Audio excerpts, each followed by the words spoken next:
Welcome to the Be Wealthy podcast, where we bring entrepreneurs the strategies and tactics to grow your business and unlock new opportunities. Once you've achieved success, we'll teach you how to think about your money. Because wealth is about more than just cash flow. It's about freedom. Now our host, Brett Tanner. Welcome back to the Be Wealthy podcast with Brett Tanner, the show where we deep dive into the strategies, mindsets, and real-world tactics that unlock financial abundance. Today, I'm joined by my co-pilot, Katelyn Mitchell, and we break down the reasons that stop people from becoming a millionaire. What actually are the key things that stop people from becoming a millionaire? We look at Warren Buffett's strategy and what would he say? How does he think about opportunity? And how can you build models to optimize every financial decision that you have? Without further ado, I want to jump right into my conversation with Katelyn Mitchell as we break down what stops you from becoming a millionaire. All right, we're live with the Be Wealthy podcast. I'm joined by my co-pilot, Katelyn Mitchell. Katelyn, I don't even know where we're at on episodes. We filmed what some say are thousands of episodes, but we're back. And today, we're going to talk about what stops real estate pros from becoming a millionaire. Katelyn, there's going to be a variety of things we've got to discuss. And really what you learn when you think about this is you've got to have a plan. You know, Mike Tyson's got the saying, Katelyn, that everybody's got a plan until they get hit. And so to become a millionaire, we've got to think differently. We know we're going to study we're going to study Warren Buffett. We're going to talk about that for a minute. But before we jump in, Katelyn, you don't know this, but I was playing golf this past Saturday morning. I was out with Michael Velasco. We filmed an episode on 1031 Exchange. He owns Exchangeable, good buddy of mine. If you need a 1031 exchange, you should use him. He's an incredible human. He's also incredibly talented, and he can help you navigate that. But Katelyn, we're out there, we're golfing, and our golf cart came across a hill, okay? And then we're going to go down a hill.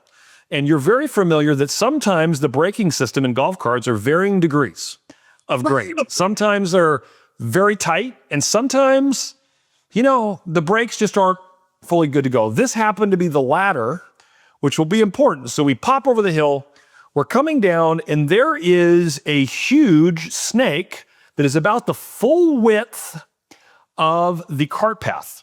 So I start slamming on the brakes, but it's very clear we're not going to. And now as I get closer, thank goodness, it's a rattlesnake. So now, I'd never seen this before, but it's laying flat, Katelyn. Do you know what happens when they get terrified and they hear two grown men just kind of yelling and then slamming on the brakes?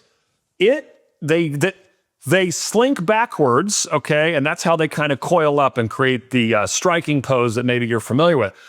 I had seen, I think, a rattlesnake at a distance. I'd never seen one 2.5 feet from my body, okay? I hadn't seen that. So it coils up and has a little rattler doing a little, which, by the way, that sound is loud, okay? I'm going to tell you, the sound is shockingly loud.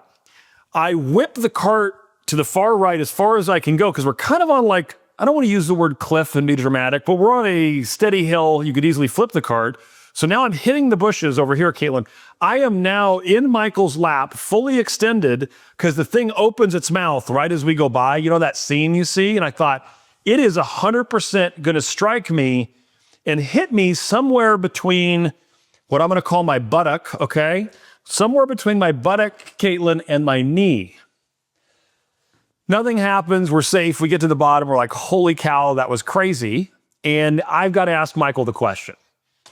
If I get hit, are you going to suck the blood? Are you going to suck the blood out? So I started holding my golf ball on different areas of my leg and saying, where do I die? Okay, is it close to the knee? He said he's in there, good friend. He's willing to suck but as that ball, as it goes up, if it gets even close to my buttock, he goes, but right there, about mid-thigh, I'm history, okay? I'm goners. I just wanted to know what level of friend I had, Katelyn. And the point of that story is Katelyn, you gotta have a plan, okay? Being wealthy, avoiding rattlesnake attacks, very, very similar in a lot of ways. We'll cover that today. But Katelyn, I just want you to know when you think about getting hit, had you ever thought about, if it is on my buttock, I'm a goner, gosh, I hope it's closer to my knee. These were just things I wasn't even thinking about prior to being in this situation. Yeah, Brett, when you started this story, thought that maybe this is going to be one of your 10 things or whatever your list is today that we're going to go over, so our listeners would know what will stop you from being a millionaire? Getting bit by a rattlesnake and dying. So if it's on your buttock, you're out of here. If it's on your calf, get a great friend and off we go.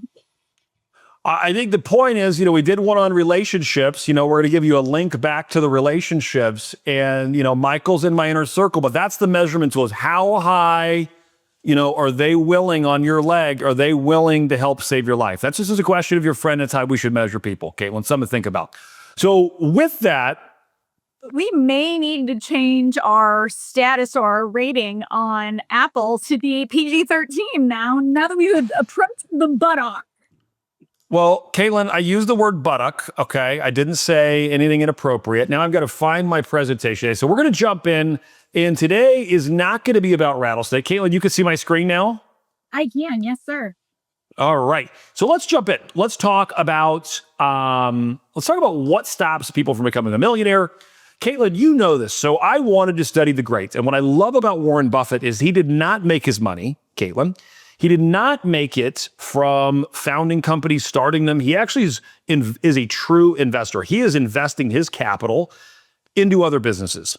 And so I've read nearly every publication about him, about Charlie Munger, and Warren Buffett will go down as the business philosopher of our time, right? It's just his wisdom. He takes the beyond complicated things and makes them really, really simple.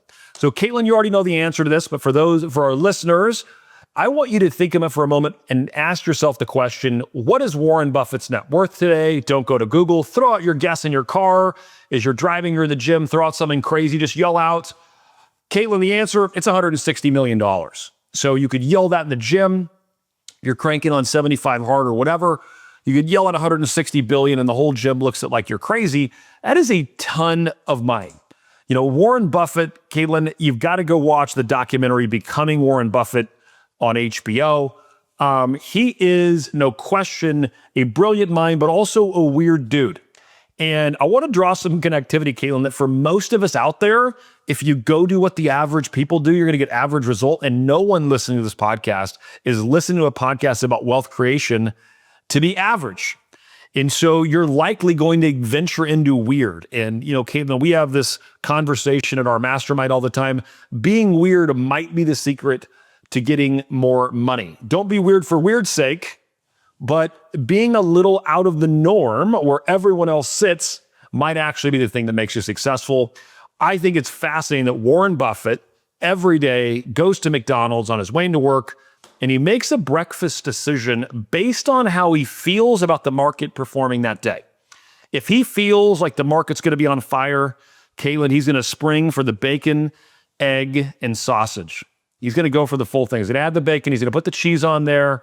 It's about $3.72. That's if the market's well. If it's not going to do well today, he gets rid of the cheese and bacon. We're just going to go the biscuit and the sausage.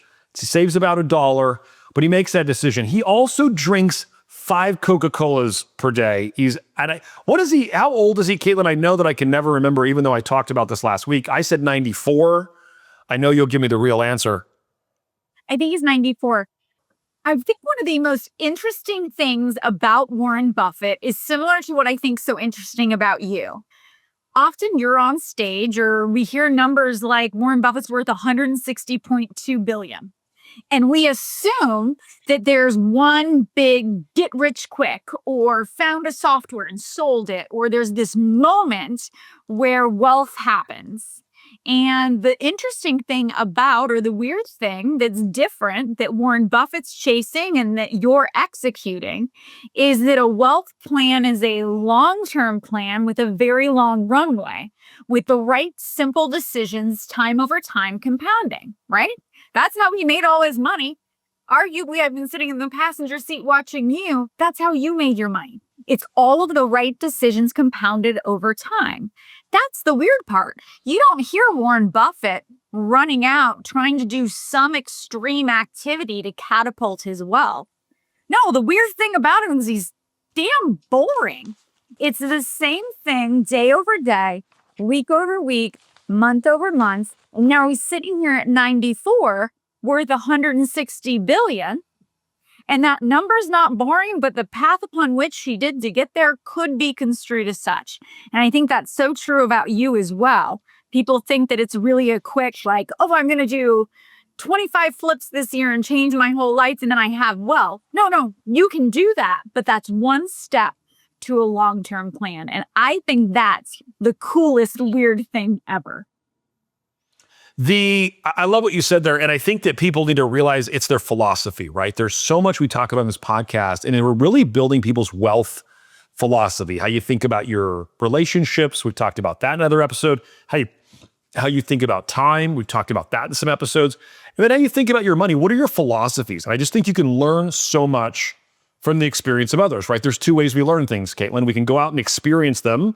And, we're going to all try to learn from our experience as much as we can, but we can only have so many experiences, right? So the other way we can learn is by looking at the experience of others. We can use our own, we could use their experiences, both positive and negative, to help guide the experience in our lives. And so I'm not saying Warren, he's 94 years old. He has incredible genetics, eating McDonald's every day and having at least a bare minimum of 5 Coca-Colas per day. Again, not recommended on the health plan in most diets, yet it'd be very hard to argue with Warren Buffett's health, mental acuity, and results in many areas of his life. All right, so next thing, Katelyn, you can see my screen, right? You can see it here. For those watching, you can see this, correct, Katelyn? I can, yes. It's a nice Tudor. Is that a Tudor style home, Brett? I believe that is a Tudor style. Katelyn, very, very astute there. What's fascinating about studying the wealthy, right? I spent the last 15 years of my life trying to figure out what did the really, really wealthy do different. Not the flash in the pan, the people that are leveraging the leverage of risk. The people that are tried and true, how do they make different financial decisions? And so when you look at Warren Buffett, he bought the home on the screen right now, his current primary residence. By the way, he's been there since age 26. He had $1 million net worth at age 26, and he bought a $31,000 home, which represented 3.15% of his net worth. Now, what I want everyone listening to this or watching this think about for a minute, go back to your last home purchase. What did you buy it for? And write that number down. Get your approximate net worth at that time and divide the two. This doesn't need to be perfectly accurate. A best guess will do here. And Katelyn, I want everyone to divide their purchase price of the home, divided by their net worth at the time, and compare yourself to Buffett. The point I'm making here is that wealthy people make radically different decisions. Did you think Warren Buffett wanted to buy a home that was more expensive than $31,000 when he had $1 million net worth? Katelyn, the answer, of course he did. Of course he would have liked to, but what did he also understand? By having a higher personal expense at home, a bigger, more expensive home not only costs more on interest and taxes and insurance, all the things we're used to, the size of your home and the area it lives in typically is in direct proportion, Katelyn, to all the expenses associated with it. Bigger home, more affluent area, more affluent stores around it. The cost of you living in that area will cost you more to live. Not good or bad, but it's good to compare yourself to the decisions of others. And so I'm a big believer that we need models in all different areas of our life. We need to think differently about building models around financial decisions we make. Why do we need to do that? Is because as human beings, we are highly emotional. We make emotional decisions, Katelyn, all the time, and then we're going to come back around and we're going to justify these with logic. And Katelyn, I want to give you a scenario. Not that it would be you, but it might be you. Have you ever had a pretty serious car repair? You go down there, something's going to be in the $3,000 to $5,000 range. You take your car in, they come back out and they go, Katelyn, we got to fix the flux capacitor. We got to flush all the fluids. We got to do the whole thing. We got some rotors and drums, a huge car nut repair guy. And it's going to be $5,500. And Katelyn, in that moment, have you ever gone down this road and say, you know what? If I spend this $5,500, how long is that really going to last? I'm going to be doing repair after repair. This thing's going to have another one for pretty quickly. I got another $6,000, another $8,000. What should I do? Trade it in, get a new $75,000 car because I got a $5,500 car repair. It's time to just trade it in. Katelyn, have you ever thought that or heard anyone make a decision like that? Brett, I'll be candid. I've made that decision. I've done it. You've done it. Well, we all have, right? And what you look at is that decision is completely illogical, because in that moment, Katelyn, we know that all that we know is you have one repair for $5,500, right? That's all we know. Now, depending on the mileage of your vehicle, there's other things that go into this equation. But let's assume, Katelyn, you got 40 to 50,000 miles on your car. Putting $5,500 into that makes a lot more sense than having a car payment, if it was paid off, or going and buying a much more expensive car, yet people do it all the time.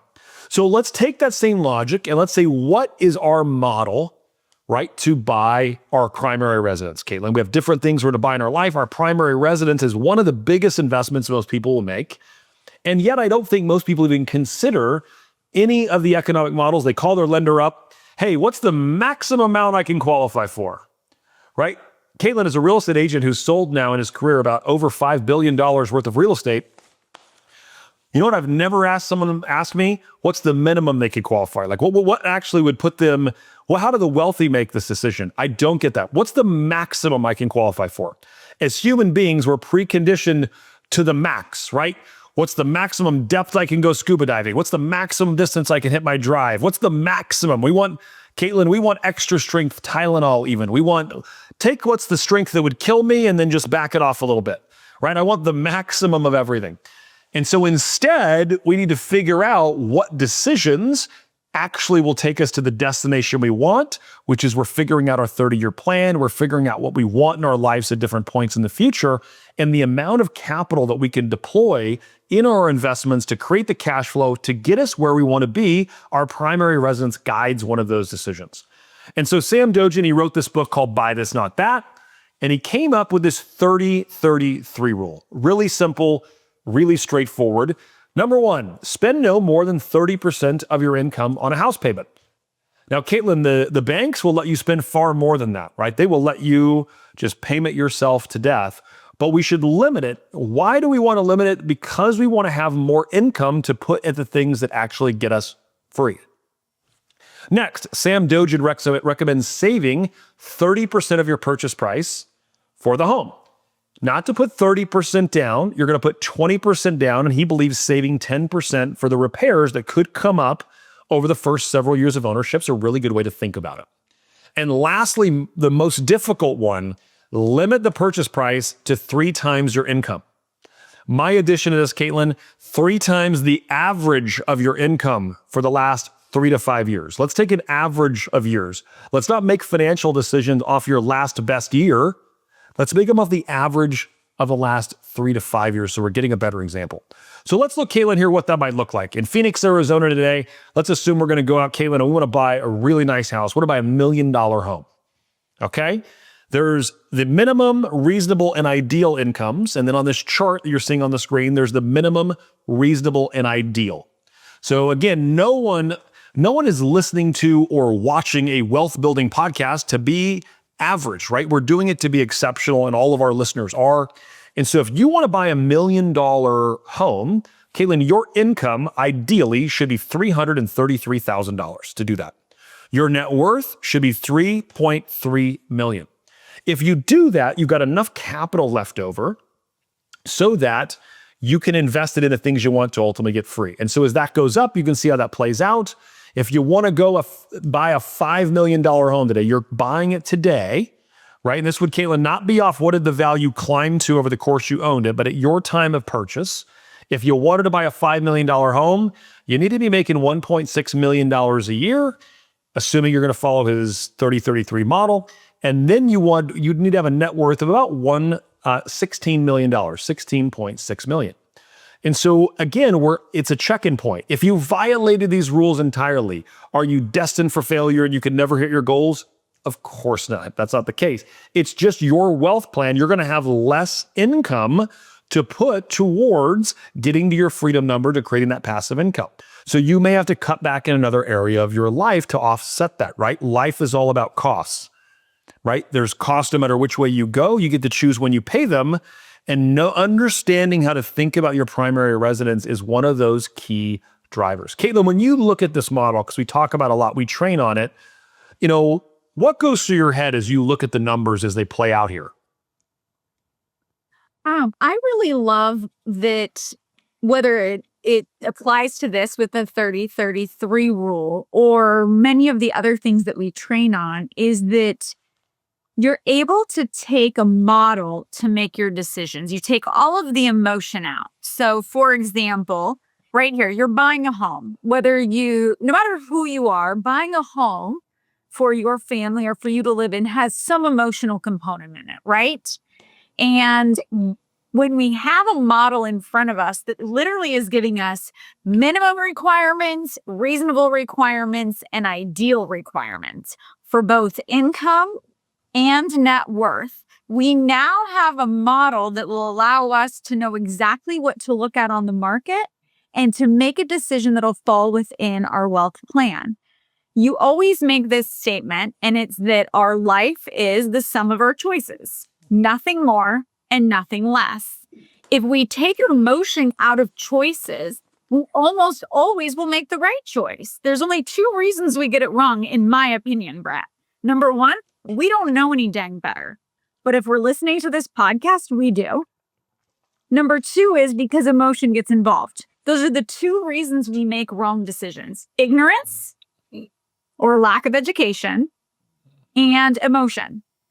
Right here, this removes that for us so that our primary residence or the home that we're looking to purchase, which is one of our biggest investments that we make, we ensure that it's a sale, not an anchor in our wealth journey.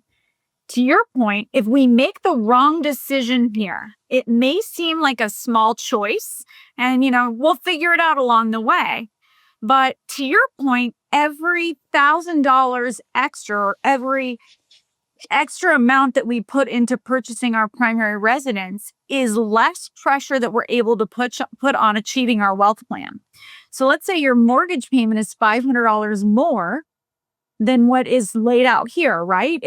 Based upon your income and based upon what you're buying, it's $500 a month in difference. The difference long term, that when we put that into your Be Wealthy wealth calculator, is like tens of millions of dollars over a 30-year period when invested correctly. So it's these small decisions compounded over time make an incredible difference. So for me, you've heard me say before, I can't make a decision right now. My emotions are running too high. Someone who has higher emotions can now put some barriers into place to make sure that they still achieve their plan. So long-winded answer, Brett. I love that this gives us a red light, green light to know exactly what to do to make sure that we make the right decisions. But let me ask the other question that people may not, call in to ask. Let me ask the question that a few people on this podcast may be asking. If they're in the wrong primary residence home, based on these numbers, if they look back and say, if I averaged out my last 5 years income and my home price, my ideal income and my ideal net worth do not line up, what would you recommend that they do, Brett? So I think that's a really interesting question. And I think you've got to decide, okay, I've got a couple of choices. And here's how I would think about it. Number one, do you want to go do the work to raise your income? Everyone should do that. Katelyn, I think that's where if you said, what would be my recommendation? I would immediately go say, what's the gap between where I am now and my ideal income per this model? And I would go put a plan together to raise my income. And, I always look at, you can cut your expenses, right? There's a finite amount of things you can cut. In other words, Katelyn, you can keep cutting your expenses, but if you're spending, as an example, $15,000 a month to live your life, we know that you can only cut $15,000 would be the total, and no one can cut 100% of their expenses. So the amount we can cut is somewhat finite, right? It is completely finite. There's only so much we can cut. However, when we look at our incomes the other way, how much can you grow your income, Katelyn? Is there a ceiling?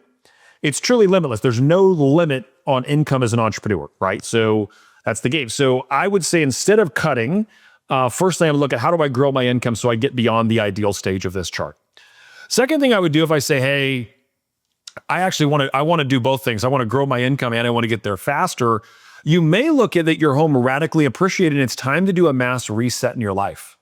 and go reset back to the numbers, really get clear on what you want and realize the cost of that home, right? Would you be further ahead to sell that home? You know, if you're married, you get a $500,000 exemptions. You could sell your home, buy something that would be, again, on the ideal side based on your scenario, freeing up $1,000, $2,000, or $3,000 a month, Katelyn, to go attack your wealth journey. So two different ways to think about it. One way would be growing your income. The other would be, let's go back into alignment and get back into expenses. So many people out there are playing these goofy games. Katelyn, I saw this meme the other day, and it said, you know what happens when you play a stupid game? Katelyn, you win a stupid prize. Right? And so many people are playing stupid games, the stupid game being, look at me, I'm playing a status symbol game, keeping up with the Jones game online, and the stupid prize you get is that you end up broke and with a lack of money to go get and live your dreams. And so I think about all the time, and so what areas of my life am I playing a stupid game to try to win a stupid prize? So long-winded answer back at you is just, I would think about, do I want to radically change my income, which everyone should do, or do I want to attack it from both angles and I'm going to grow my income and get my expenses right? But that's how I would think about this. When you think about cars, right? We don't talk about this, enough, but the cars are a loser in terms of economics, right? We buy a car, Katelyn, you buy it at $100,000, you drive it off the lot, you try to sell it a year or two later, it's probably depreciated 40 or 50% in the first 2 years, right?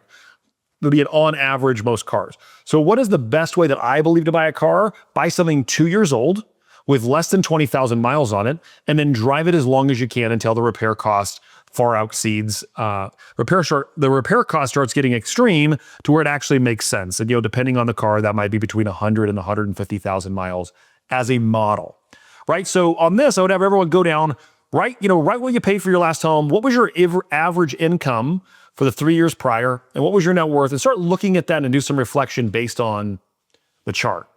So Katelyn, we've given them a couple models: the model for the house, the model for the car. Now let's take a look at how your money philosophy and how wealth grows over time. So we know that Warren Buffett's net worth today is $160 billion. Now we want to go back. He's 94. We're going to get in our time machine and we're going to rip back to when Warren Buffett is age 43. What was his net worth? We're throwing out the guesses in our car in the gym. That answer, $34 million. So at 43 years old, one of the richest people on the planet was worth $34 million. Now, $34 million is a lot of money. It's a tremendous amount of money. But Katelyn, is a percentage of $160 billion, it's almost nothing, right? It's almost it's such a small percentage.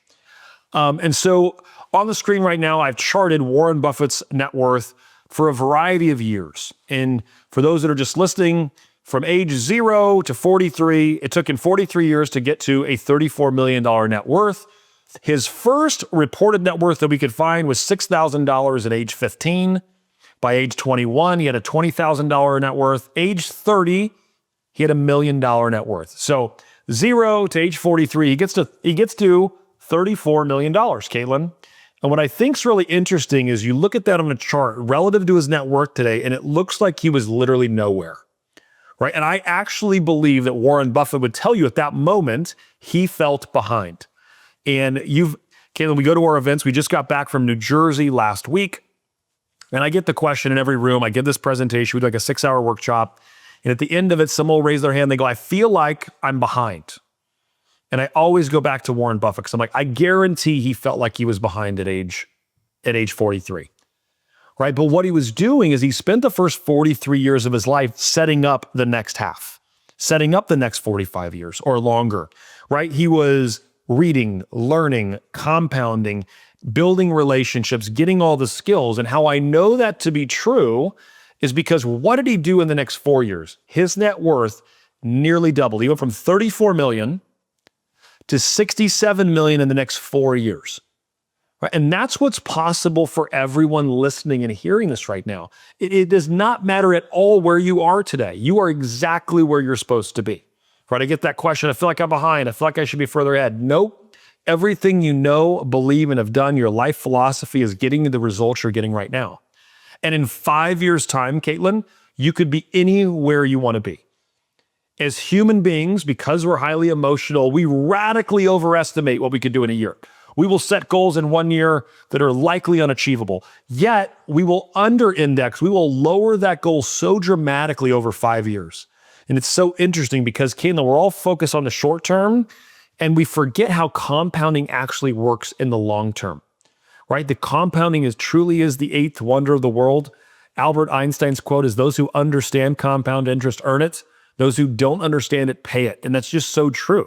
If we understand compounding in all things, relationships, money, no doubt, but in relationships have just as many compounding benefits as capital.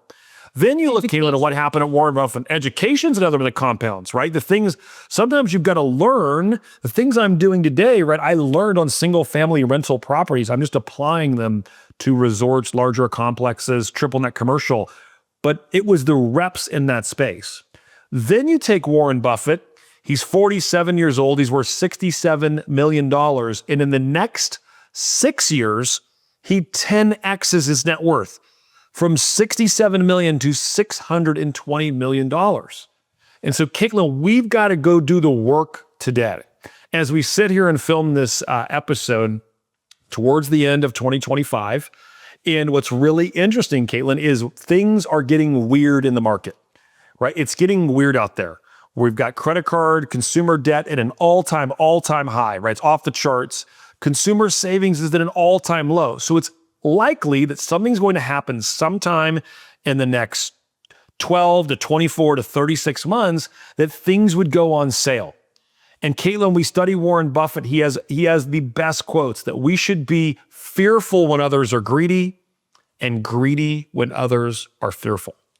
And so the opportunity of fear is coming. If you look what's going on, Bitcoin, as we're recording this, is around $88,000 off of its high and the $120,000 per coin.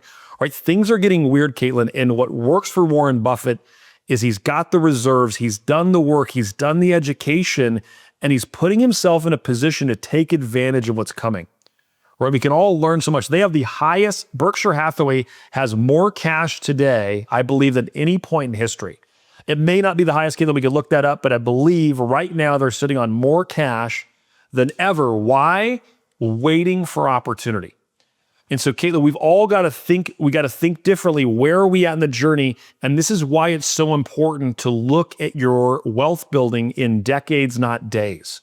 Because Warren Buffett, it wasn't a question if he was going to be ridiculously wealthy. He already knew that. And for all of you listening, you will be wealthy. You can actually plot out where you're going to be at different points in the future using our calculators, which we're going to get to in a second. But realize your world looks like this chart on here. It's going to seem like it's going really slow, like you're pushing a snowball uphill. As you're building your net worth, you're building your passive income. And then, Katelyn, that starts rolling, and it really gets exciting as that starts rolling downhill. So any thoughts or anything you want to add to that, Katelyn, before we switch gears? So I went and looked, and you're exactly right.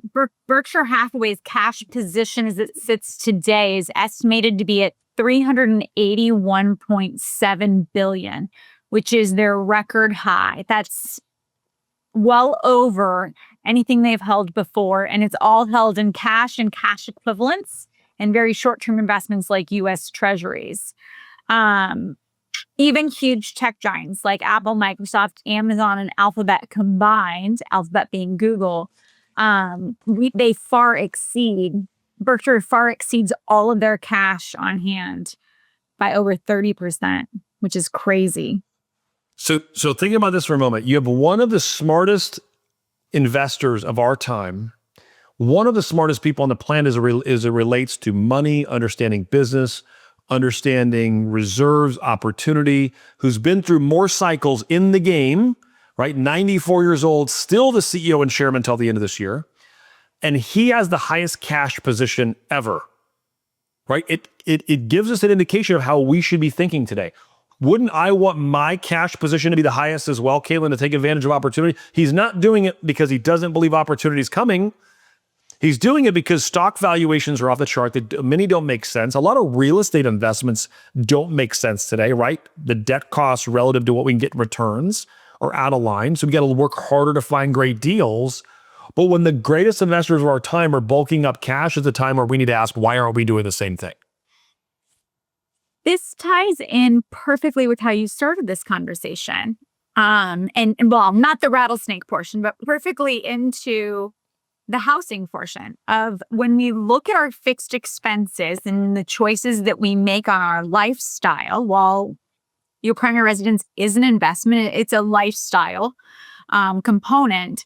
If we make the right decisions there, it allows us to keep the cash on hand such that we now have the ability to go and invest. And unless we make those right decisions, and what I think you're about to share with us, with some of these other rules or ways that we should be looking at things, if we make the right decisions, we'll be able to gain incredible wealth. If we're making a lot of the wrong decisions, they can compound for us in a negative way that stops us from achieving these things. That is one of my favorite books that I read nearly every single year is The Compound Effect by Darren Hardy. And Katelyn, it talks about the thing you discussed. We always think about compounding in a positive way, right? My relationships done right compound positively. Money compounds positively.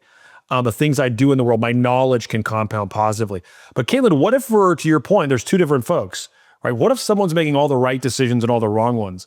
They don't just end up, the person making the wrong decisions, they don't end up at zero. They actually go negative, right? Katelyn, they go negative in their relationships, in their education, in their financial world. So you fast forward at 7 years in the future, those two people are radically different places in their life. And that's what happened, for me in college. I had to distance myself from some of my relationships early on, Katelyn. I did the work, and the compounding nature of the relationship over a decade, I was in a place they couldn't even understand, and it became harder to have those conversations. And so understanding that compounding works both positive and negatively, we've got to think differently about our money. So if you go to this website, bewealthycalculator.com, you can go there and run different scenarios and where you're going to be at different points in the future. As you know, Katelyn, I am very, very weird. I do this all the time. And I love going to our calculator and playing around to see where's my net worth going to be at different points in time. And so I always love to start here. Imagine someone out there, one of our listeners today is 40 years old, and we're going to run a 30-year scenario. But if you're listening, I'm using the age 40 and 70. It's just a 30-year period of time. It wouldn't matter if it's 20 and 50, if it's 30 and 60. It's just 30-year period of time. And I'm going to assume one of our listeners, Katelyn's got $500,000, and they're going to put $3,500 away a month. They're going to make 8%. And I want to know how much money it is. But before I jump in there, you had something you wanted to add? Oh, I was going to say, you can use me as an example. I'm 41 years old. And if I'm planning to retire at 71, let's say I'm very fortunate. I do have more than 500,000 investments today, but let's say it's 500,000.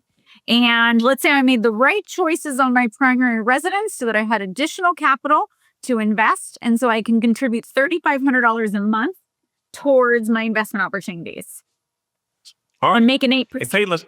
And you make 8% on your money. What's your guess? Now, you may know the answer to this, Katelyn, because you've seen this before. But for those playing along at home, 30-year period of time. So we'll do 41 to 71.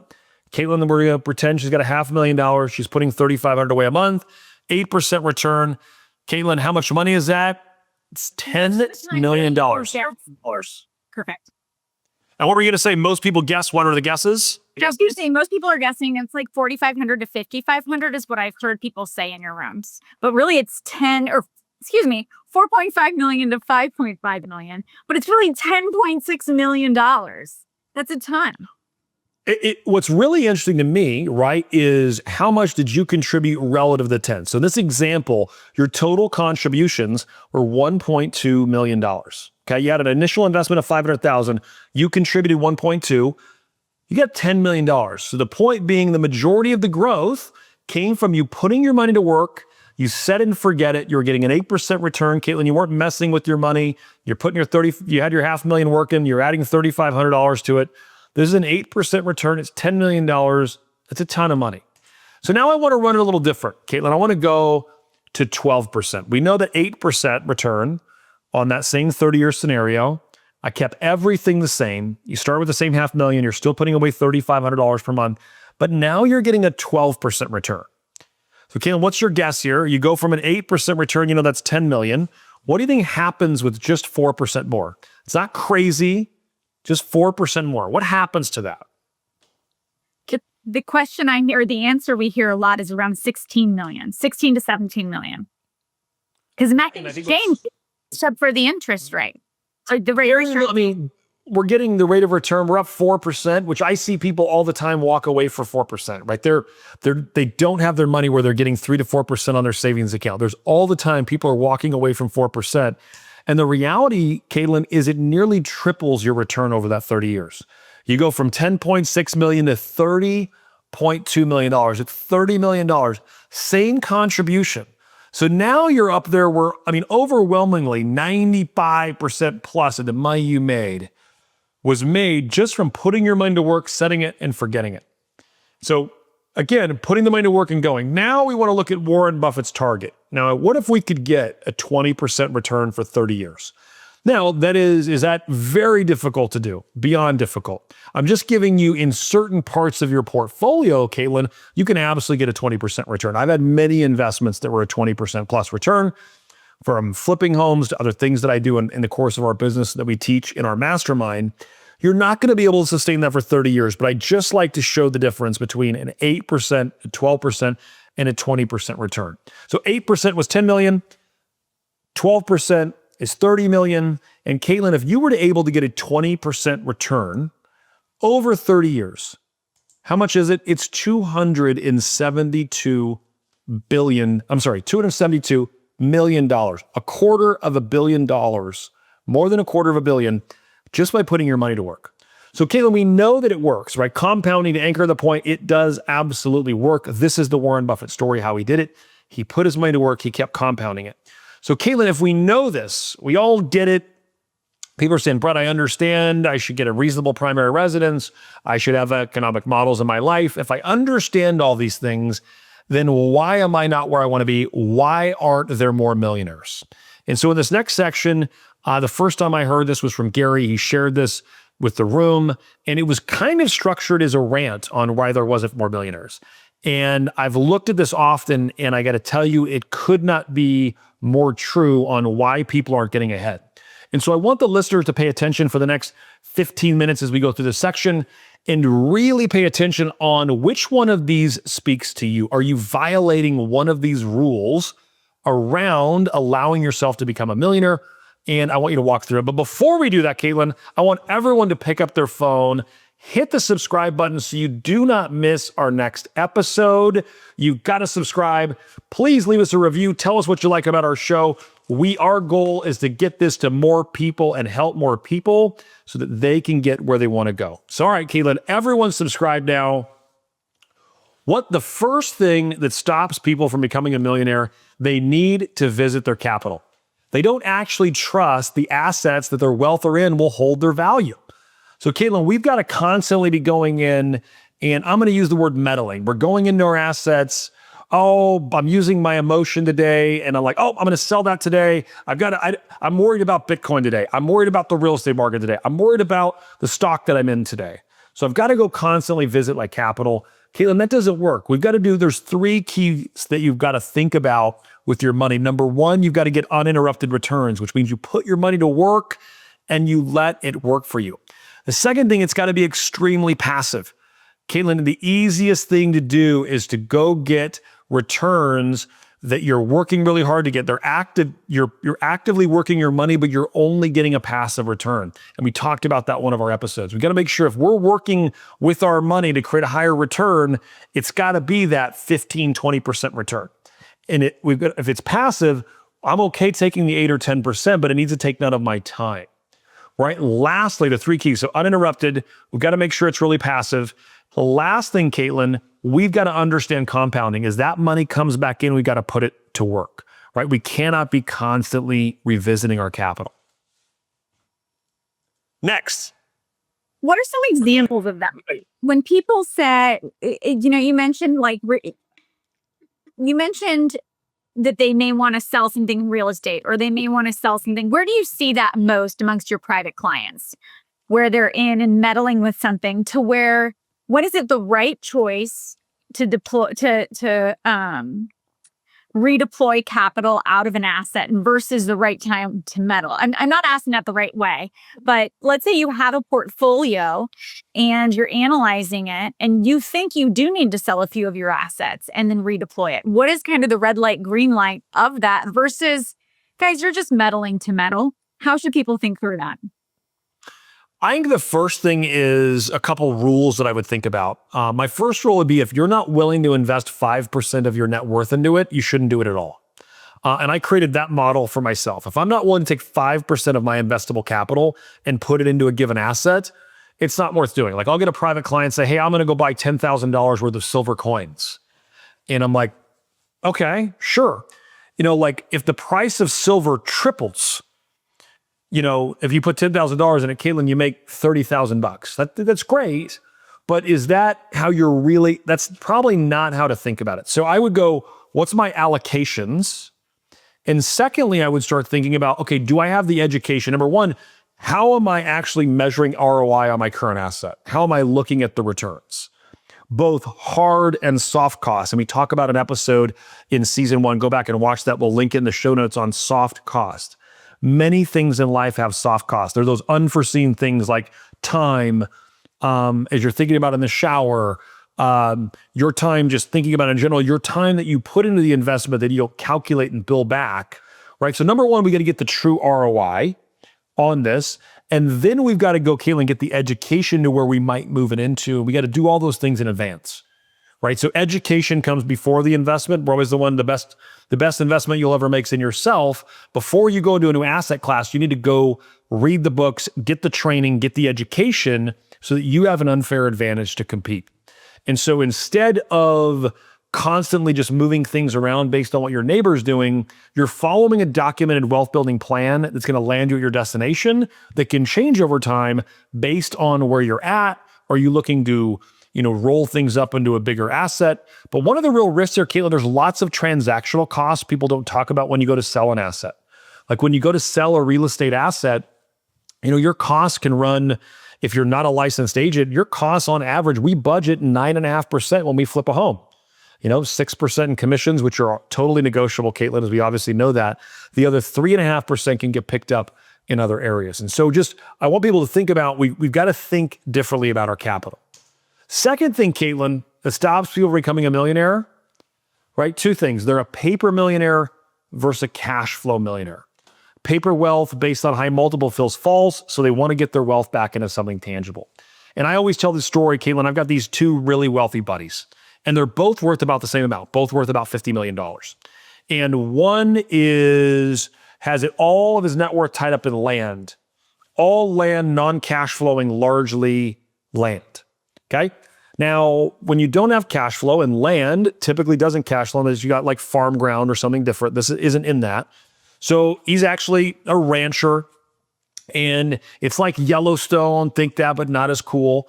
So Katelyn, but all of his money, right? You could have a massive net worth, but if it doesn't have cash flow, you actually won't feel really wealthy. In my opinion, cash flow is what makes you feel wealthy. So my argument here is you have two different choices. You could invest your money, your investable capital in two different ways. They could be in things that are paper, that you believe are going to grow in the future, and those investments will pay off. And there's nothing wrong with that. For me, my entire net worth is focused on cash flowing assets. The more quiet, the better. But I want businesses, real estate, and debt that I own to cash flow massively. And so Katelyn, the second guy I have, my second buddy, his entire life is into the most cash flowing passive assets you could imagine. And he lives exactly like you think, flying across the planet, doing the most epic things and living an incredible life with zero stress. So both the same result at the end of the game, Katelyn, radically different lives. So we've got to think about the assets that make up our net worth differently. Are they the assets that we should have at the end of our destination? And are they getting us the peace and the results we wanted from our wealth? All right. Third thing there. What stops people from becoming a millionaire? The urge to be liquid. So Katelyn, the first one's really about just selling stuff. This is just, the old thing's real is cash, right? We can't have anything else that isn't cash. Everything else isn't real. So you're going to hear this argument. You hear it in our live events. People just say, I've got a whole bunch of money in cash and I'm sitting and saving and I don't feel comfortable in investing. And I tell this story. A lady walked up to me. I said, well, what is your monthly burn rate? What do you spend on a monthly basis? And she said, it costs me about $8,000 to $10,000 a month to live my life. and I've got about $925,000 saved up, and I just need to save a little more and I can start investing. And I said, can I ask you a question? How long have you been saying that? And she's like, well, I've been saying that for 10 years. And I said, well, so we've got to come up with a multiple of your burn rate, right? You currently have like 9.5 years if you didn't work, or 10 years. And so that's too much, right? What we need to figure out is, where does your head hit the pillow? And we've got to start investing. And the reason we have to invest, Katelyn, is inflation. Inflation is working against our returns all the time. We filmed an episode about 3 episodes ago, which we'll link in the show note, which is all about how inflation can make you rich if you understand it. Go back and watch that episode. Josh Metal is absolutely doing it differently. So there's things that you do to counteract it, but we've got to think different, that we cannot have all of our assets in cash. We can't have everything liquid. We've got to have investments that are moving us toward our goals. All right, Kayla, next thing. Go back. You did. So just those first 3, it's so funny because I think you brought a lot of people some peace at the beginning of this call. You said, listen, we've got models. When you're choosing to buy your primary residence, when you're looking at the repairs on your cars, there's models here that give you a red light, green light. You start all of us on this wealth journey when we come into your world of how to invest to be worth 50 million within 30 years. And there's an entire model around that. When to know what to invest in and what rates of return, and understanding our DLRV. All of those models exist. And as I'm listening to you go through, even just these first 3 principles of what stops people from being a millionaire, we have models for those. So visiting your capital and the need to be liquid, we have a specific model around how to set up your bank accounts and to put your burn rate and your cash reserves to the side. And you teach everybody that on this podcast. So the really cool part is, as you're going through this, and we'll link them in the show notes, we have models around each of these to safeguard that all of our listeners don't fall into these traps. I didn't quite put that together until we started down this path. And so we'll link that in the show notes, but you put together the models to stop people from going in these. We have no excuse. We've got to have logical, we've got to make decisions based on the math, right? There is just the universal language of business is math. Actually, most parts of your life where you have a problem is a math problem.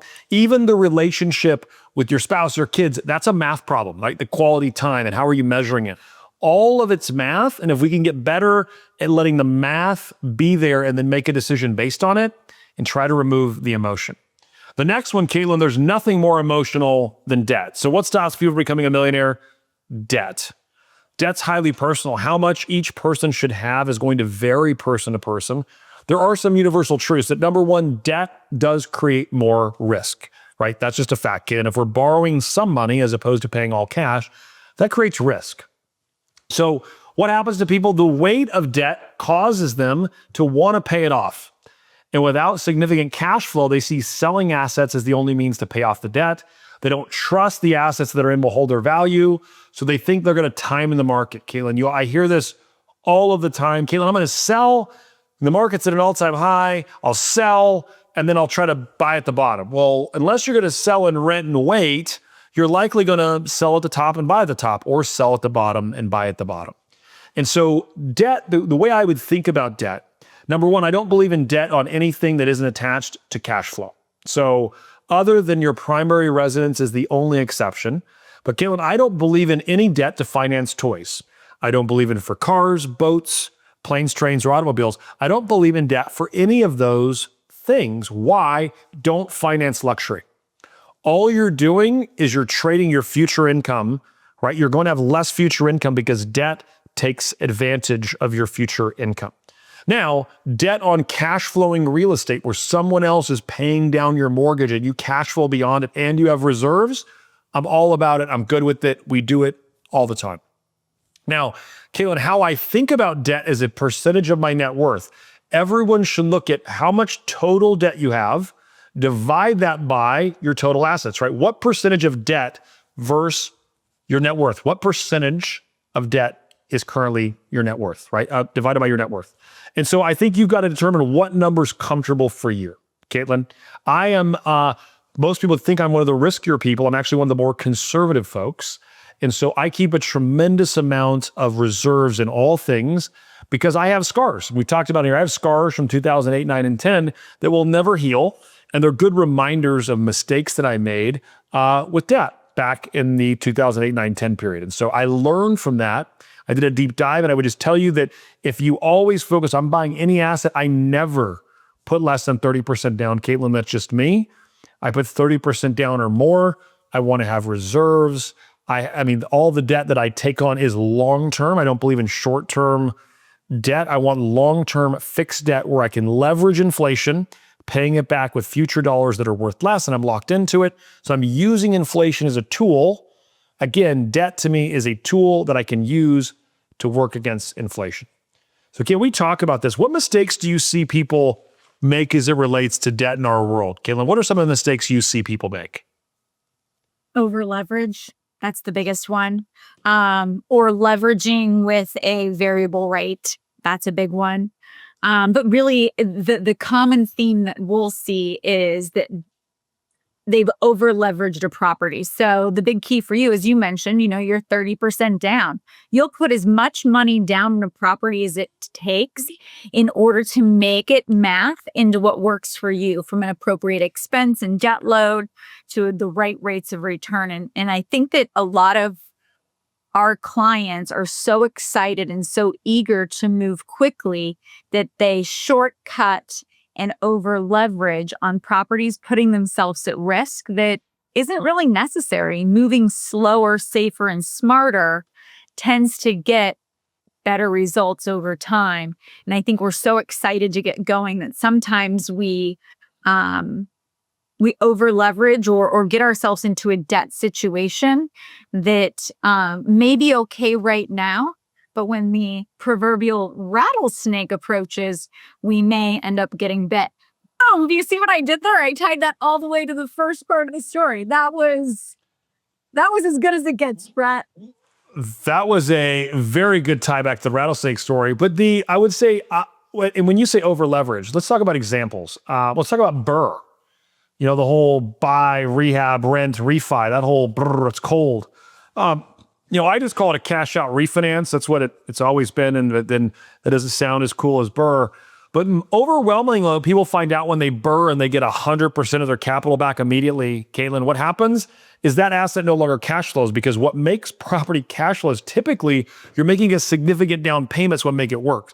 Usually if you rip all the cash out of an investment, unless it's appreciated significantly over a number of years and rents have changed dramatically or you've done some value add, typically when you pull all of your cash out immediately after purchase, that's going to destroy your cash flow. And so debt, it may be slower, but you're going to want to take less risk. And so figure out what's right for you. Do not over leverage. And the last thing that I see people doing today, Katelyn, I see people borrowing the down payments. They're putting the 20% down, but they're borrowing the 20% from a third party, creating double leverage, or even triple leverage on things. And it's just, if you watch the last downturn, all of the people doing that in the 2008, 9, 10, the great financial crisis, overwhelmingly got lit on fire and it didn't work out. And so debt, be careful, find out what's right for you. Make sure if you're taking debt, the way to offset the risk is through reserves, and make sure you're not taking unnecessary risks. All right, Brett, you say this often, and I think it deserves being resaid. When did it become a bad thing to have your own money in a deal? When did it become a negative? Social media created that. I don't know exactly when, but yeah, it became this game. And you're right. Our clients, I hear this and it drives me crazy. I have no money in the deal. I go, why are you proud of that? It's a source of pride, right? Like, I don't have any money in the deal. I'm like, well, that just means it has a lot of risk. I have lots of money in all my deals. That's actually kind of what lowers my risk. So I don't know, Katelyn, when that became a thing, but it is that people are really proud about, they get obsessed with other people's money and leverage and leveraging the leverage of the leverage. I don't know when that became a cool thing, but it's not cool. What works in real estate and investing is having capital in the deal. And the way I say it, I'll challenge people in the room. I've never heard a ridiculously wealthy person say it. Okay, you're never going to hear Warren Buffett say, gosh, I did that deal and went and borrowed it all back. And boy, I took limitless amount of risk and have no cash in the deal. They never say it. He's like, I'm looking to deploy capital into a deal. Like that's what investors we do. We deploy capital. So why are we trying to go get it all out of it? Katelyn, I don't understand that. I don't get it. It's you need to have money in deals. That's what works. So having money in there is part of the game. Probably nothing stops people though, Katelyn, from becoming a millionaire more than this next thing. And that's the need or urge to live high on the hog before your cash flow can support them in that way. And here's what the really wealthy do. They go buy the income producing asset before they upgrade their personal life. So Katelyn, if my wife wants to have a new Range Rover lease, and that's what we're going to do, if that's a thing, hypothetically as a story that kind of relates to our scenario. I'm not a big car lease person, but I am pro car leasing with my wife because she can tear it completely apart, doing whatever she does. And every 3 years, we can just ship that back and go get her a new one. And that makes her happy, and happy wife equals happy life.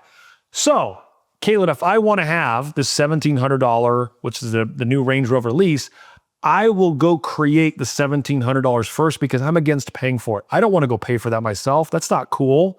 I want to go buy an income producing asset or go create enough hard money loans that pay for that. So I'm not paying for it. And if we just change that, Katelyn, and go create the cash flow first, you are always moving the right way. We're not upgrading our lifestyle in a way that's not reflective of our cash flow and that can support us in that way. So what stops people? The need or urge to live high on the hog, right? Are you comparing yourself and making decisions based off what you would be cool to people you don't know, who you don't even know what they would like, right? It's just not needed. And so get really clear on what actually adds value. But living high on the hog is probably the number one thing. Katelyn, people's burn rate, their incomes increase and their expenses at home increase in lockstep. You know, if I were to summarize, the single best skill you could do would be to grow your income dramatically and hold your expenses as close to where they are today as long as you possibly can, and slowly let them incrementally increase as you grow your income. And investing that delta into things that cash flow is the best way to think about this. You say a comment, these are just a lot of things. Maybe you just say them to me, but one of them is that a luxury once experienced becomes a necessity. And I think the biggest piece that was a game changer for you and for your family was that you really ensured that you maintained your fixed expense load from house, cars, etc. for your lifestyle, and utilized all of your extra cash for investments for an incredibly long time, such that all of your neighbors, all of your friends, they were curious what was happening over there at the time, Tanner household. You weren't necessarily starting to show a lot of your wealth early on because you were so structured and disciplined in your investment strategies. And then over time, all of a sudden, it looked as though your wealth or your net worth grew out of nowhere. And the fact of the matter was, it was because you had kept your expense load and the amount of money that your family was spending so controlled over time, living comfortably, but definitely staying within that threshold, such that you never compromised on the amount of money that you wanted to invest every single month. That sweep or that pullover of capital every single month into your war chest to go and invest with was never compromised. If anything, there was more put into it as your income grew. You didn't say, hey, income grew, we'll keep 30% savings rate and below the other 70%. It was, no, we're still going to take that entire amount and continue to sweep that into the investment strategy. And I think that's where a lot of us can continue to have that discipline. You're likely living comfortably today. Hold exactly where you are today or reduce it today. But as your income grows, take all of that additional money and go and invest it today. Do not separate it out where, oh, we'll live on some of it and throw some over to investing. You'll gain incredibly if you can sweep that additional amount straight over to your investing bucket, or as you call it, your wealth coordination account. Yeah, it's a really good, for a number of years, I would say until about 6 or 7 years ago, I think all my friends were kind of worried about us, Taylor and I. They were like, wow, these guys don't seem like they're doing that well, because every dollar I made was being invested. And we were really strategic about it. And we lived a good life, maybe a great life, but we weren't flashy, right? I just owned lots and lots of real estate and investments and companies, and it worked really, and I did it for a long, long time. And then certain things started happening where I upgraded some of our assets, and that got the attention of others at that point. But Katelyn, to your point, living beneath your means and holding on as long as you can is the secret to doing this. Most importantly, here on the other side of it, to go massive and become a multi-millionaire, and what stops people from doing it, the people that do it understand that people are investment. The people that aren't a millionaire look at people as a cost. And one of the trainings that I've been to, Katelyn, the instructor said there's no costs in life. They're just good and bad investments. And I think it's a really good way to look at the choices we make. Was that a good or a bad investment? When I go spend my time, when I think about my time or my money, if I'm going to go spend an hour doing this, is that a good or bad investment? Right? I want to spend my money in this. Is that a good or bad investment? So they don't see people as an investment or an asset. So Katelyn, the way I always describe it is, let's imagine there's a $350,000 home out there, Katelyn, and this thing's going to net, we're going to pay all cash, okay, for this $350,000 home. It's worth $350,000, but we can somehow buy it, Katelyn, for $200,000. Okay, I don't know why that is. We found the greatest deal ever. So we could buy it for $200,000, and we're just going to pretend that this deal nets $25,000 a year. So we could buy it for $200,000. It's all cash. It's going to make us $25,000 a year in net income. And I always, in a seminar, I'd say, raise your hand. How many people would buy this house? If you're listening to this and that deal comes across your desk, you should 100% buy it. So all of us should be saying, yes, we would buy it. So Katelyn, that's an investment we would all do. Now, what if we went out and hired someone for $200,000 a year? And Katelyn, they've got a crazy job. Their job is they're going to wake up every single day. And this person, Katelyn, would bring you deals. And based on your criteria, every day when you walk into your office, there's 5 deals sitting on your desk that match your criteria. Katelyn, you could buy any one of them you want. You can sell them to your investor clients if you wanted. You could sell them to your buyer database if you wanted to as well. But you could make money on these, but you could transact on the ones you wanted. So how much money, Katelyn, if that person did that every day for you, 5 days a week, over the course of a year, we're paying them $200,000. What's the potential? If it all went well, how much could they make you in a year? Katelyn, what's a guess? An infinite amount. But a good rule of thumb, I mean, the rule of thumb is that you should be able to get 3 times the investment. But which is insane for the return. Yeah. You could get 200, 400, you could get, your example, you could get $600,000. Is that possible? It's absolutely possible. And so and by the way, how I know this to be true is I've had this setup, this exact setup, and it didn't cost $200,000, but for the last 15 years of my life, I go into my office every day and deals are coming in that we're looking at and underwriting and trying to invest capital into. And I can tell you can make far more than the expense that you paid. And so the analogy we use here is we've got $200,000. Most all of us would go out and buy that house. We'd be happy to do it. We would close on the house. We'd make $25,000 a year and be excited.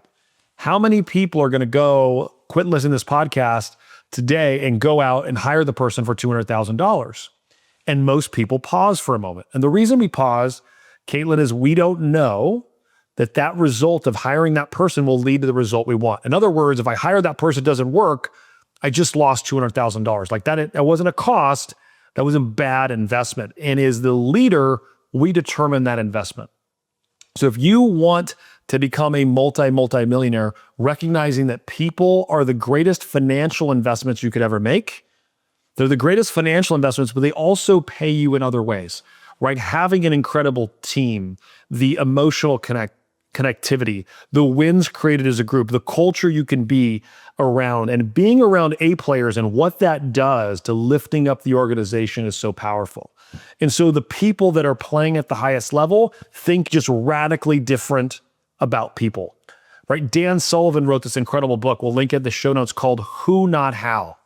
And Katelyn, we're always going out there and we're figuring out, how am I going to do that? How am I going to double my business next year? How am I going to execute the marketing strategy? How do I go double my net worth over X period of time? And instead, Katelyn, we have to change that question. We need to go and say, who can come into my world and help me find those investments?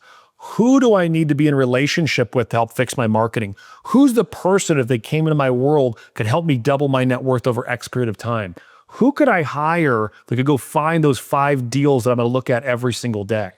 And so if we change the way we're thinking about people as their investments that pay multiple different dividends, and they will pay exponentially more than any asset, let's go out and figure out who those people are that are going to allow the breakthrough and start investing at them so we can get the results that we want. Katelyn, when you think about people as an investment and you see the impact in our organizations, and the analogy I always use around folks is, an A player costs about 30% more than a B player, and they can create a 3x or 10x outcome, right? We've got people in our organization that they make 30 or 40 or 100% more than maybe their counterpart, right? Both human beings, both in similar, I'm in administrative roles, yet one person can produce just 1x of what you expect, and one person can produce 10x. So that 30% premium becomes the greatest deal ever because A players just outperform in a radically different way. So when you see people, Katelyn, as an investment, why don't more people think like this? Well, it's bizarre, right? We go to these wealth workshops and we will literally, all of us that are listening and sitting in that audience will kill for a 20% rate of return. Like, we will do anything for it. We will run through walls. You just started this entire conversation at the beginning with a 20% rate of return to worth like $270 million, putting away $3,500 a month over the course of 30 years, right? But here, if you got a 20% rate of return on a person, you would be disappointed. You should be able to get more, correct? So why it's always hundreds of percent on a person. Right. So why wouldn't all of us spend the same amount of time that we currently do chasing incredible real estate investments, all of these other pieces that we're looking for? What if we all slowed down and made these 2 investments first? Number 1, into ourselves and our education and our leadership. And number 2, into hiring the right person to either go find us those deals or to buy us back more of our time such that we could go and get them. And I think it's because that takes work, Brett. It's really a lot easier to plug some numbers into a spreadsheet and see if the math on a hard asset works. But to get this kind of rate of return does take time, energy, and discipline. But the return is exponentially different. I have said this more times than I could count, which is you are one person away from having a radically different life. You're that one relationship away. I am blessed that one of my first ever employees, Sabrina, who started as my part-time personal assistant, over 17 years as a trustee of my estate and really my boss, and tells me what I can do most days. And I mean that in the best way possible. But that investment that I've made with her has been the greatest investment in so many ways. And I would not be in the same position in the last 17 years without her help. There's no question about it. It freed me up to go do the things I'm doing. And so I want all of our people to realize when you get people that are that great, you've got to start looking at investment. You've got to pour into them. We've got to think differently about our people and about how we invest in them. All right, Katelyn, this should be an issue for none of our people on here because they're listeners of our podcast. Everyone on here should have a wealth building plan they trust. What stops people from becoming a millionaire?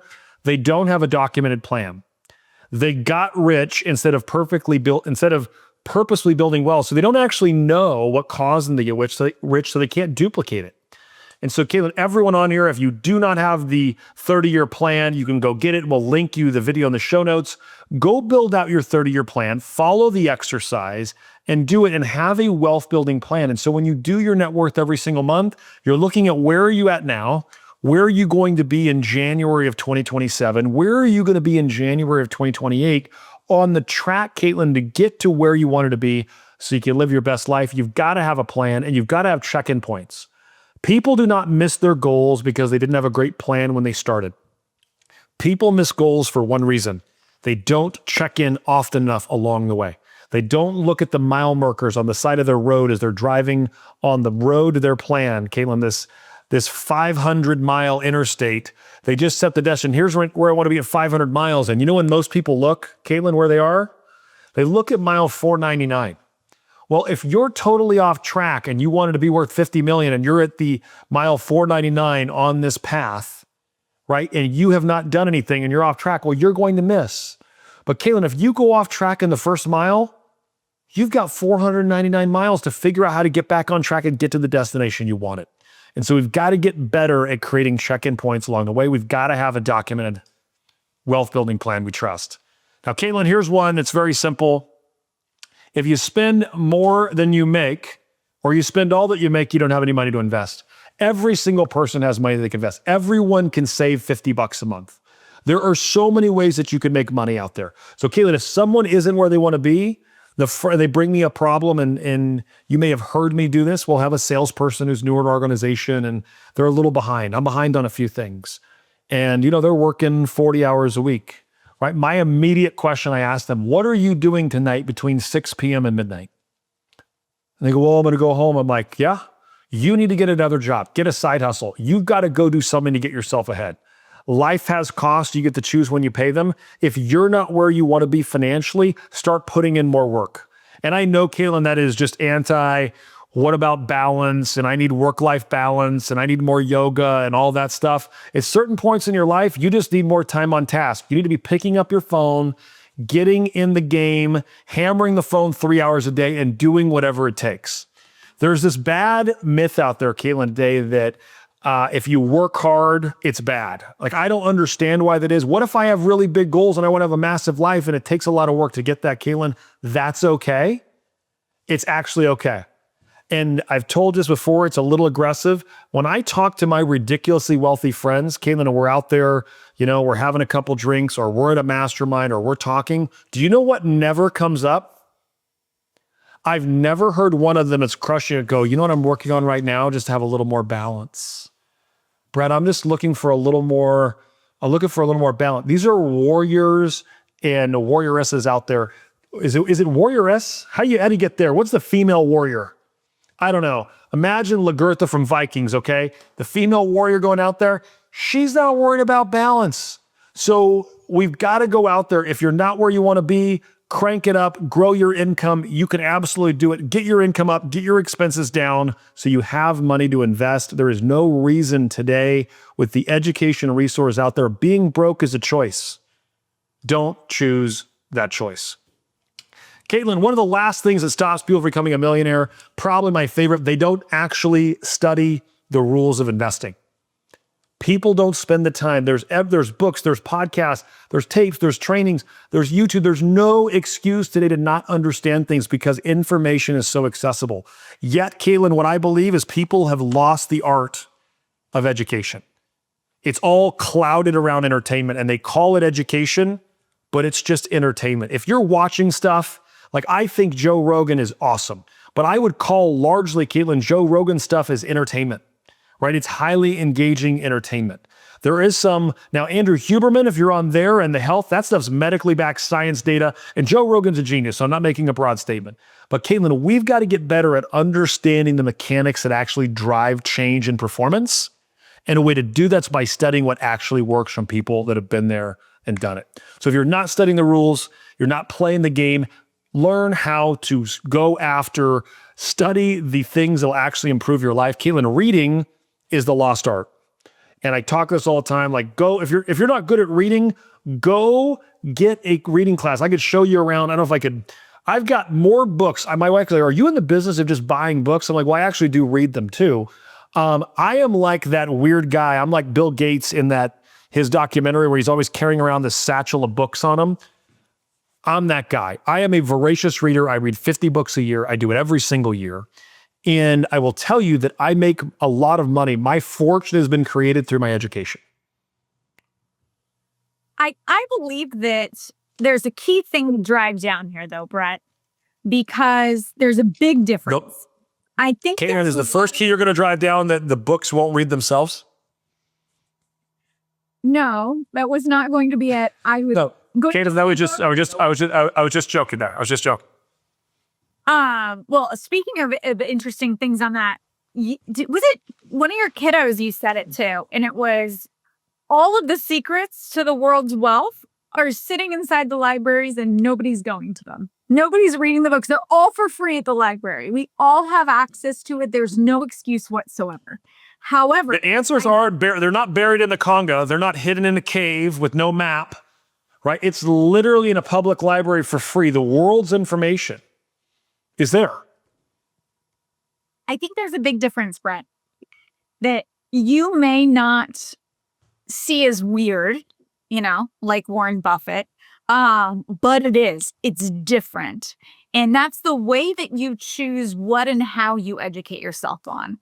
A lot of people, myself included, at one point before he helped me to see a different way, enjoy reading books on business and wealth from a topical perspective that is fun to talk about, topics that you love to talk about, right? So a lot of times you'll just read what's the hottest new business book or what's everybody else reading that's exciting right now. And you do read some of those. I'll think of it kind of like a church. There's like a topical sermon on love and forgiveness, right? And there's a different way of studying at church, which is much more of, we're going to go verse by verse and study in a really aggressive way, right? There's two different types of sermon. There's also two different ways to study when it comes to investing and comes to wealth.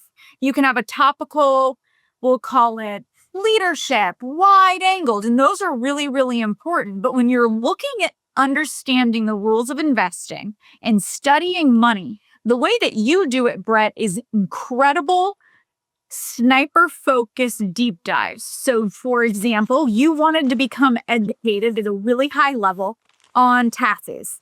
You knew enough to be dangerous, but you didn't know as much as you wanted to, and knew that as your income kept growing, you better figure it out because it's going to become a very large area of opportunity for you. So for a year, you went as deep as possible and read every possible book that you could, interviewed as many people as you could to become an expert in that field. Directly after that, same thing, self-directed. I don't know how you pick these things. You pick like the most boring topics. You then went to like self-directed IRAs, right? How can I become the ultimate expert when it comes to self-directed retirement accounts? And you read as many books as you could, found the one where you thought that person is the absolute expert, and then went and literally you have befriended custodians that run self-directed businesses, self-directed custodian businesses, such that you could understand it at the highest possible level and maximize that opportunity for your friends and family. Well, here's the cool thing. Now you've introduced us to those people, so we get that opportunity, but you've become the expert in that, closed that chapter, and went on to the next. You did the same when it came to seller finance notes. You did the same in every way that you're looking at triple net leases, every education component. You go incredibly deep on one topic for an extended period of time to become the absolute expert. So a lot of us might be reading 50 books every single year. And a lot of us might be saying, look at me, I checked the box. I read more than a book a week. Are we reading the right books to become the actual experts to be able to not only implement the strategy in some component, but implement it at the highest possible level so that we can yield beyond that 8% rate of return, but now a 12, 15, 20% rate of return as we layer the compounding effect of our education year over year. So my challenge here is don't check the box, guys. Don't just read books to read books. Really focus on what do you want to be the expert in? Where's the biggest area of opportunity for you today? And then go and research it and study the money and study the rules of investing. It's so good. Well, Katelyn, I get the question, right, in a room. Someone will say, hey, what's a great book you've read recently? Can you recommend a book to me? And I always give the same answer, which is no. They go, what book should I read? Well, what's the biggest opportunity in your life? What area where's the biggest challenge or opportunity? Someone says, I want to learn if they want to learn the seller finance, you have a bunch of rentals, and I would go down that route, right? If you're making a lot of money and you're paying too much as taxes, then start studying taxes. If you want to grow your income, it's not where you want to be, then you're in sales. Well, study sales.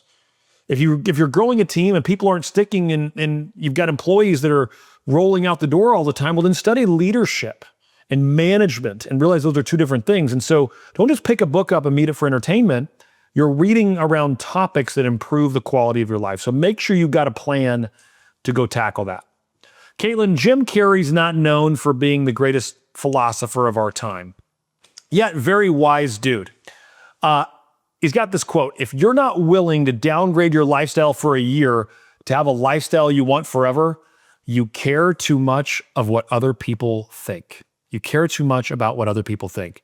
Great quote by Jim Carrey. I think this is true, right? People are going out there to impress people they don't know with stuff they don't need. And so those are the 10 of the major reasons, Katelyn, why people aren't a millionaire. We'll have different trainings that talk and break some of these down in the future. But as we're wrapping up here, we've got this newsletter. Everyone should get on our newsletter. It's once a week. We're taking a get-free moment, and we're sharing with you different financial tools, strategies, ideas. We talk about what I am reading, again, which may or may not be for you, depending on where you're at in your journey. But everyone, go get our newsletter. You can sign up at bewealthy.com. You can scan the QR code on your screen, or we will drop a link in the show notes where you can go out and chase it. I want you to write down in your notes today. Go back and look at this episode and think about the reasons that stop people from becoming a millionaire. Which of those apply to you? Which area do you need to improve? What's the area of your life you want to improve? And let's go deeper into that topic, Katelyn. And let's also go build mental models for the largest purchases in our life. Make models so you can make logical decisions, not emotional decisions, and you can get more out of it. Katelyn, last thought as we're leaving here, towards the end of 2025, what do you want to share with our audience before we leave here today? I think one of the biggest components that can make the largest impact for you is the compounding effect of all of this. We meet, we release a podcast every single week. You've got the newsletter, and we put this awesome, where you put together this really great get-free money move every week that should take someone less than 20 minutes to implement in their life. But compounding each of these small bites, week over week, month over month, all compound into executing your wealth plan. So if anyone's listening to this and a little overwhelmed, I would say just get started. Take one thing that you heard us talk about today and go do it. Maybe come back, revisit this podcast in another week and pick another one. But just pick one thing and get started. I think that's the biggest piece of your private clients who've made the most progress with us. It's that they take one piece and they get going. And so today it might be determine what the biggest opportunity of education is for you. Order the top 3 books on it. It could be, hey, I'm going to run some numbers and sit down with my spouse and we're looking for a new home, but we're going to look at what should we really be able to afford and how does that make sense? It could be something as simple as just going to the Be Wealthy calculator and typing in and getting inspired what is possible for you. Not all of us look at it and say, I need 272 million. But some of those numbers get really exciting when you put them in for your actual future and to realize that you actually can do it. So I know it's inspired me and I'm super grateful to be on the journey with all of you. Katelyn, what they say is education without action is entertainment. So don't make this be the entertainment part. Make it actionable. Go out and absolutely get benefit from this. That's Katelyn Mitchell. I'm Brett Tanner. This is the Be Wealthy podcast, and we'll see you all here next week.